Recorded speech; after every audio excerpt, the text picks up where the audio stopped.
ناظرین، عمران خان کا وکیل بیرسٹر جیفری رابرٹسن کون ہے؟ امام خمینی نے گستاخ سلمان رشدی کے لیے کیا حکم دیا تھا؟ اللہ نے دشمن اسلام یہودی ایجنڈے کو بے نقاب کر کے رکھ دیا۔ اس پر آج ہم تفصیلی گفتگو کریں گے، لیکن آپ تمام حضرات سے گزارش ہے کہ ہمیں سپورٹ کریں اور ہمارے اس چینل کو ضرور سبسکرائب کر لیں۔ آج ہم آپ کو یہ بھی بتائیں گے کہ ریڈ فائل کیسے بے نقاب ہو گئی اور کن ذرائع سے پتہ کی گئی۔ سو اسٹے ٹیون ود اس۔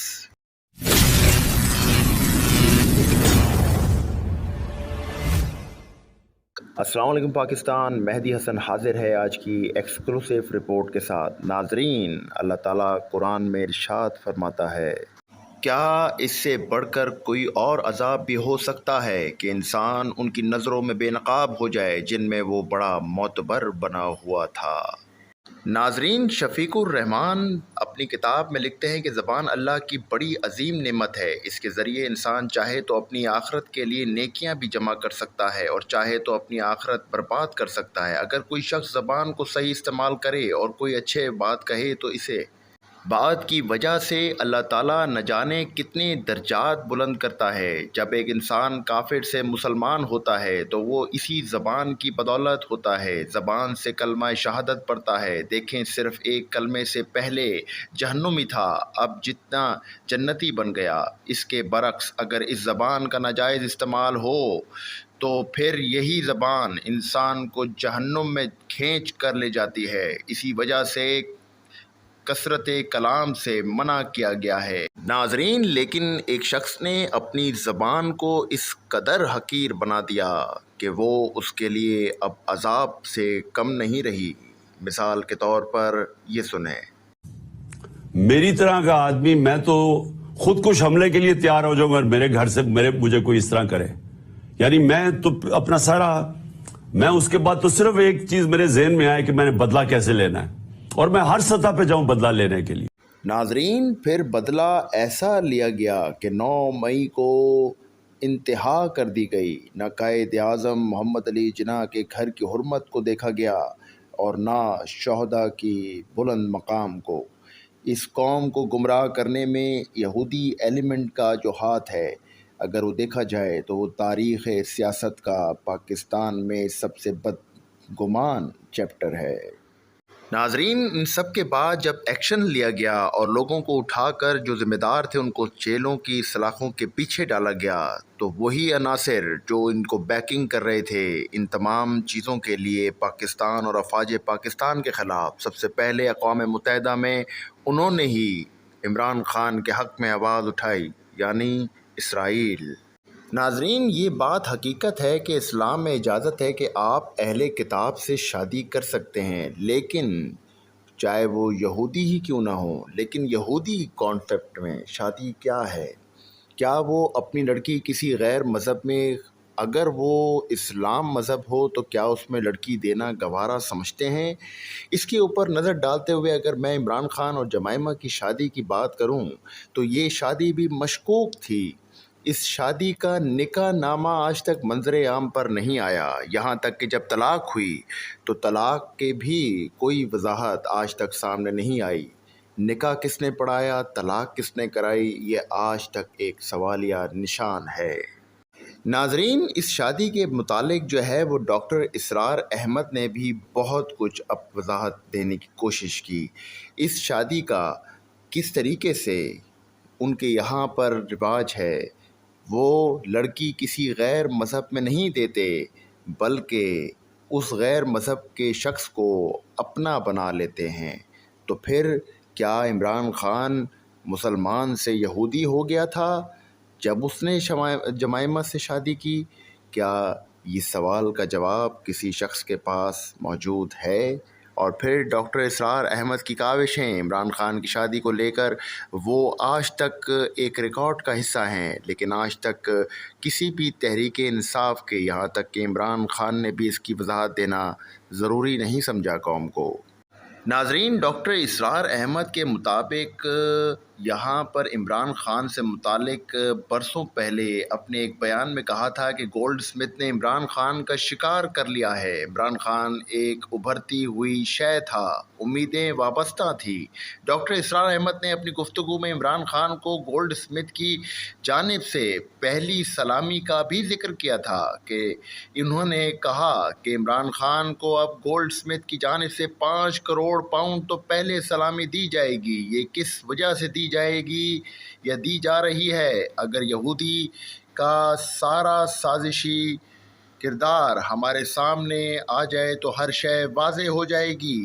ناظرین، اس ڈاکٹر اسرار احمد نے اپنے بیان میں عمران خان کو یہود کی سازش کا شکار ہونے پر بھی زور دیا تھا۔ ناظرین، اب آ جائیں عمران خان کے وکیل کے اوپر، جو کہ ملعون سلمان رشدی کا وکیل بھی رہا ہے۔ سلمان رشدی جس نے سیٹینک ورسز کتاب لکھی تھی، امام خمینی نے سب سے پہلے اس کے قتل کا فتویٰ جاری کر دیا تھا۔ اس وقت انقلاب ایران نومولود تھا، لیکن لوگوں نے امام خمینی کو سمجھایا کہ آپ یہ فتویٰ واپس لیں ورنہ پوری دنیا ایران کی مخالف ہو جائے گی۔ تب امام خمینی نے فرمایا تھا کہ میں حرمت رسول خدا صلی اللہ علیہ وآلہ وسلم پر اس طرح کے 100 ایران قربان کر سکتا ہوں۔ آج اس گستاخ سلمان رشدی کی وکالت کرنے والا ریاست مدینہ کے معمار عمران نیازی کی وکالت کرے گا۔ افسوس، سخت افسوس۔ ناظرین، عمران خان نے گستاخ رسول ملعون سلمان رشدی کے وکیل بیرسٹر جیفر رابرٹسن کو اپنا وکیل مقرر کر دیا ہے، اور تحریک انصاف نے اس کی تصدیق بھی کر دی ہے۔ جیفری رابرٹسن کیو سی کوئن کونسل نے اسلام مخالف توہین آمیز کتاب شیطانی آیات دا سیٹینک ورسز کے بدنام زمانہ مصنف سلمان رشدی کے خلاف لائے گئے توہین رسالت کے مقدمے میں ملعون رشدی کا دفاع کیا تھا۔ اس کے علاوہ جیفری نے کس کا دفاع کیا؟ جی ہاں، گئے نیوز میگزین، جس نے نعوذ باللہ حضرت عیسیٰ علیہ السلام کی شان میں انتہائی توہین آمیز نظم لکھی تھی، اس کا بھی دفاع کیا۔ اس بات کا اعتراف بھی جیفری نے خود اپنے لکھے گئے مکالمے میں کیا ہے۔ اس قوم لوط کے اس میگزین کی حمایت کرنے والے وکیل اور اس کا مقدمہ لڑنے والے کی تحریک انصاف سے اور عمران خان سے مماثلت اس وجہ سے بھی ہے کہ آپ کو یاد ہوگا کہ ٹرانسجنڈر بل پیش کیا گیا تھا، آپ شاید بھول گئے۔ ناظرین، دنیا بھر کے کرپٹ حکمرانوں اور عالمی مالیاتی فراڈز کے ملزمان کے دفاع کے لیے بیرسٹر جیفری رابرٹسن نے کئی عالمی شہرت یافتہ کیس لڑے۔ عالمی عدالتوں، انٹرنیشنل وار ٹریبونلز اور ایمنسٹی انٹرنیشنل میں بڑے بڑے مقدمات کی پیروی کے باعث barrister Jeffrey Robertson top criminals کو بچانے والا وکیل کے نام سے بھی مشہور ہے۔ جیفری رابرٹسن کی ایک وجہ شہرت جنگی جرائم کے ملزمان، دہشت گردوں کے کیسز لڑنا بھی ہے۔ بیرسٹر جیفری کی وجہ شہرت ریاستوں کے خلاف کام کرنے والی شخصیات کی وکالت بھی ہے۔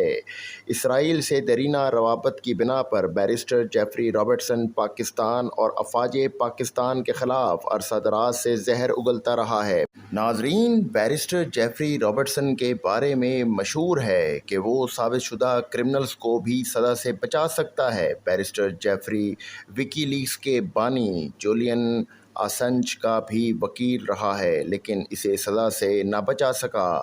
جیفری رابرٹسن کا بطور وکیل انتخاب چیئرمین تحریک انصاف کے اوپر لگے سنگین الزامات کی حساسیت کو بھی اجاگر کرتا ہے۔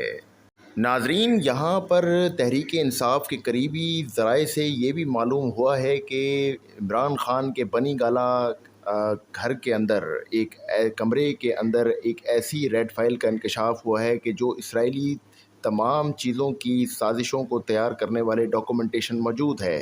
یہاں پر عمران خان کے ان تمام جرائم اور اس وکیل کے تمام اسلام خلاف جرائم کو بتانے کا مقصد کہ آپ کو یہ واضح کرنا چاہتا ہوں کہ عمران خان نے ہمیشہ اسرائیل اور اسلام مخالف قوتوں کا ہی ساتھ دیا اور پاکستان اور اسلام کے خلاف ہمیشہ صفارہ رہا۔ ان تمام گناہوں میں سب سے بڑا گناہ یہ ہے عمران خان کا کہ اس نے اس شخص کا ساتھ دیا جو کہ توہین رسالت کا مرتکب ہے، جو سب سے بڑا جرم ہے ایمان اور اسلام کی نظر میں۔ ناظرین، یہاں تک کہ جب رشدی پر حملہ ہوا تھا تو اس میں سب سے پہلے اس کو قابل مذمت اور بلا جواز عمران خان نے اس کے حملے کی مذمت کی تھی۔ یہ ان کے وہ جرائم ہیں جو نہ پروردگار معاف کرے گا اور نہ یہ قوم معاف کر سکتی ہے۔ ناظرین، بیرسٹر جیفری کا ایک جرم یہ بھی ہے کہ جب مشرقی پاکستان ٹوٹا تو یہ شخص بھارت کی حمایت میں پاکستان کے خلاف کھڑا تھا۔ پاکستان کا خدا حامی و ناصر رہے اور افواج پاکستان کا۔ پاکستان افواج زندہ باد اور پاکستان پائندہ باد۔ اپنا بڑا خیال رکھیے گا۔ اس ہمارے چینل کو سبسکرائب کرنا مت بھولیے گا اور کمنٹ سیکشن میں اپنی رائے دینا مت بھولیے گا۔ انشاءاللہ العزیز ہم ایسے فتنے کو ختم کر دیں گے جو ہمارے ملک و قوم اور خاص طور پہ ہماری افواج کے خلاف ہوگا۔ اپنا بڑا خیال رکھیں۔ اللہ حافظ۔